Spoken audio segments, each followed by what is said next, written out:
Remstar was raised by his parents in the magnificent city of Silvermoon up to about 3 years of age. He had one brother, Hamoth. He was about 5 years older than Remstar, but he was jealous of Remstar. I'm jealous. Rem was next in line for the title of Grand Magister of Silvermoon. At the age of 8, Hamoth took up a knife from the royal armory and killed his own parents.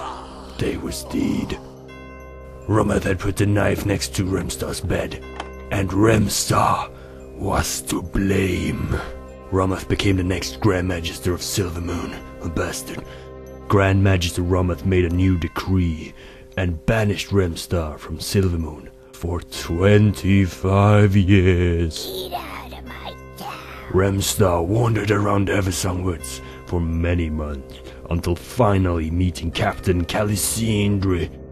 She owned a boat at the Sunsail Anchorage and agreed to take Remstar overseas to Booty Bay so he could live with his uncle. For a small price, he had to work on the boat all the way there. 4 months later, they reached the Goblin Cove of Booty Bar.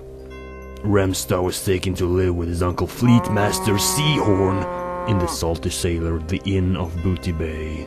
He lived there for 5 years and soon became friends with a young archmage by the name of Vargoth. They became close friends and went everywhere together, literally everywhere. They usually took jobs from the drunks in the Salty Sailor to collect various things from creatures in the Vale, a worthy task for an archmage. They were rewarded with money.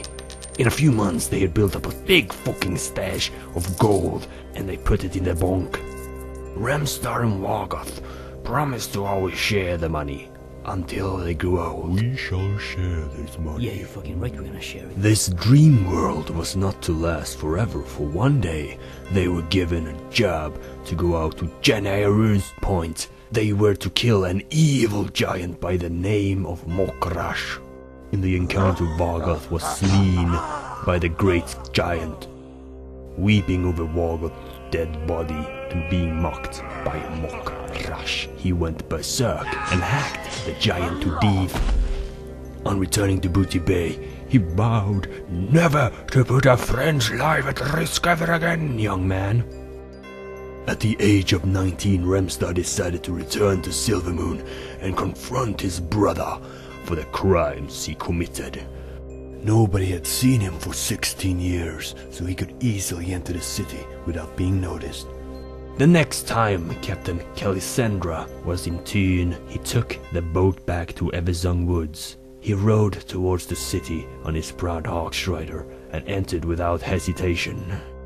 It was early in the morning, and there were little guards patrolling the streets. He entered the Court of the Sun and saw Hamoth studying some scrolls in the ancient library. The battle lasted for hours. They were both as good as each other, and in the end, Hamoth used all his power and forced Remstar to yield. Hamoth was impressed, but he still felt threatened by Remstar. He allowed Remstar to stay in the city on one term. No armor inside the city. Remstar wanted to confront his brother again, but he needed his strength back, so he rested in Silvermoon for a year. He was told by a psychic that he will one day fall into the grasps of evil.